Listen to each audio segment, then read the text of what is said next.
Hi hello నమస్తే welcome to plus TV సకలం సమ్మేళనం నేను మీ శ్రావ్య రైట్ ఇవాళ వేణుస్వామి గారితో ఉన్నాము. నమస్తే స్వామి గారు. నమస్తే అమ్మా. ఓం నమో వెంకటేశాయ. స్వామి కుంభరాశి ఫలితాలు. సో నెక్స్ట్ కుంభరాశి ధనిష్ట 3-4 పాదములు, శతభిష 1-2-3-4 పాదములు, పూర్వాభాద్ర 1-2-3 పాదములు, ఆదాయం 8, వ్యయం 14, రాజపూజ్యం 7, అవమానం 5.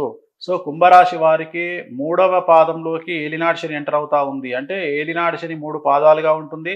1వ పాదము, 2వ పాదము, 3వ పాదము. 3వ పాదము మార్చి 29, 2025 నాడు ప్రారంభమైతా ఉంది.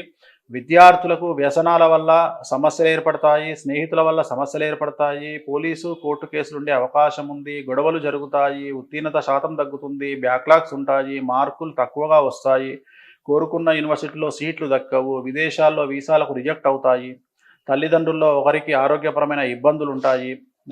అలాగే ఉద్యోగస్తులకు సంబంధించి ప్రమోషన్స్ కానీ బదిలీలు కానీ ఉండవు. పై అధికారులు సమస్యలను క్రియేట్ చేస్తారు. వ్యాపారస్తులకు సంబంధించి ట్యాక్స్ల పరంగా ఇబ్బందులు ఎదుర్కొంటారు. ప్రభుత్వ ఉద్యోగస్తులు ఏసీబీ సిబిఐ కేసులు ఎదుర్కొంటారు. రైతులకు 2 పంటల్లో రాబడి దిగుబడి తగ్గేటువంటి అవకాశం కనిపిస్తూ ఉంది. రాజకీయ నాయకులకు పెను సంచలనాలు నమోదయ్యే అవకాశం కనిపిస్తూ ఉంది.